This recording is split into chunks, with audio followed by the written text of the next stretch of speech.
There is this video that is making rounds in one of the social media platforms by the Nigerian business development manager, Mr.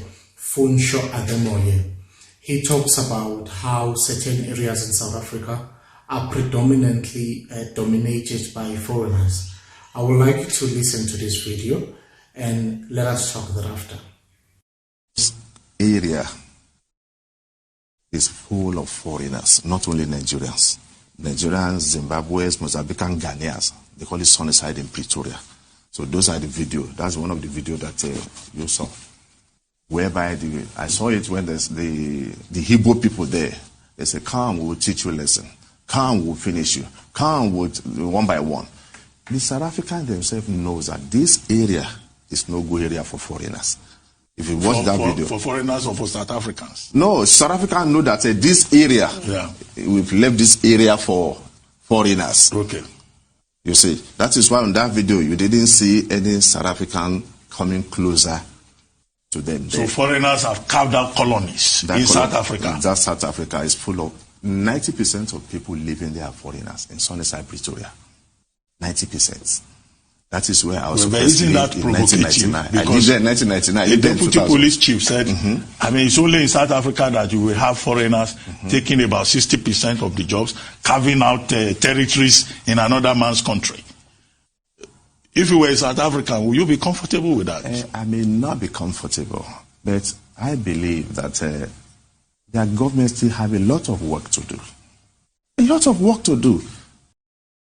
In the past few days after the relaxation of the lockdown to level 4, we have seen how some of our brothers in social media have said that Sunnyside in Pretoria is full of foreigners and they are ashamed to find themselves in Sunnyside.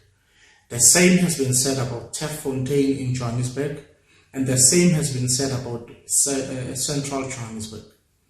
What is it that we as South Africans have done wrong to give our centers to be run by immigrants in a manner that they are right now? We started off by giving the country in the year 1652 by relenting to battle or to fight against those that forcefully took it. As a matter of fact, I am reminded of the words by Miles Monroe when he says, "A flock of lions led by a sheep, they'll always be defeated. And a flock of sheep led by a lion will defeat any enemy." This shows that we have a leadership vacuum in our country, starting from ourselves as the people.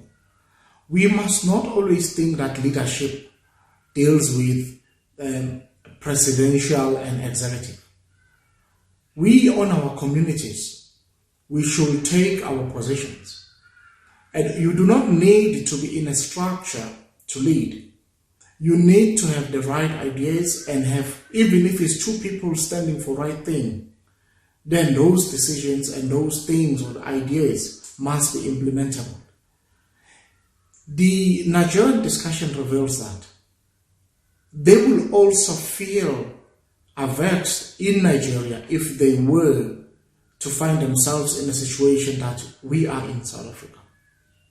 Our brothers and sisters have joined in street drugs.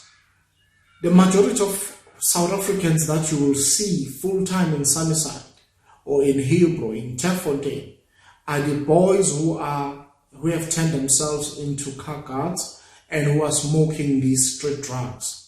And all the sane and matured people, they have ran away from certain areas because they have failed to take over certain positions. If South Africans, we are too allergic to risk-taking, we are going to leave a room for every immigrant to take over. The hawkers that you see in the street of Sunnyside, none of them are South Africans. The small business owners in Sunnyside, none of them are South Africans. We have gone to school as South Africans to get jobs and to come and serve. That is why when you look even at these stores run by foreigners, South Africans are the cleaners, South Africans are the packers. we need to question ourselves, South Africans. We can't blame the foreigners for being in these areas. We cannot blame the government also. Why don't we as South Africans find ways to run these small businesses?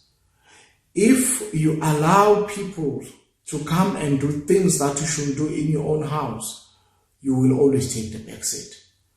The ideas and the fact that South Africa as is now, some of the towns are dominated by immigrants, is primarily because us as South Africans, without blaming our government, we have become weak to play our role as the citizens of this country.